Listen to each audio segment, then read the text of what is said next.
First of all diabetes ఎందువల్ల వచ్చింది? Stress వల్ల వచ్చిందా?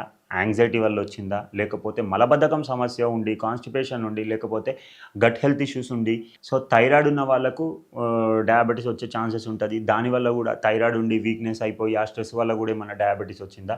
ఇలాంటివి జూసుకోవాలండి. సో హోమియోపతిలో ఎలాంటి మెడిసిన్స్ ఉన్నాయి? పొట్ట సమస్యలుండి, అజీర్తి సమస్యలుండి, జీర్ణ ప్రక్రియ సరిగ్గా లేకుండా ఉండి, స్ట్రెస్ ఎక్కువ ఉన్న వాళ్ళకి, ఇంకొకరి శరీరము నడుము నుంచి పై భాగమేమో వీళ్ళకు లావుగా ఉంటారు. కాళ్ళేమో కొంచెం సన్నగా ఉంటాయి. ఇలాంటి వారికి గట్ ఇష్యూస్ ఉండి, ఇంకొకటి ఈ బ్లోటింగ్ అంటే కడుపు ఉబ్బినట్టు అనిపించి, ఫ్లాచులెన్స్, ఇంకొకటి పిత్తులు ఎక్కువ వచ్చే వాళ్ళకి, ఇలాంటి వారికి హోమియోపతిలో షుగర్ ఉన్న వాళ్ళకి లైకోపోడియం అని ఒక మెడిసిన్ ఉంటుందండి. ఇలాంటి వారికి లైకోపోడియం అనే మెడిసిన్ బెస్ట్‌గా పనిచేస్తుంది. ఇంకొకటి నెక్స్ట్ ఏంటంటే సీజియం జంబోలినం. సైజీజియం జంబోలినం అనేది కూడా హోమియోపతిలో ఒక బెస్ట్ మెడిసిన్. సో అల్లనేరేడు వల్ల నుంచి తయారు చేస్తారు. అల్లనేరేడు వల్ల అనేది షుగర్ ఉన్న వాళ్ళకి ఒక బెస్ట్ మెడిసిన్.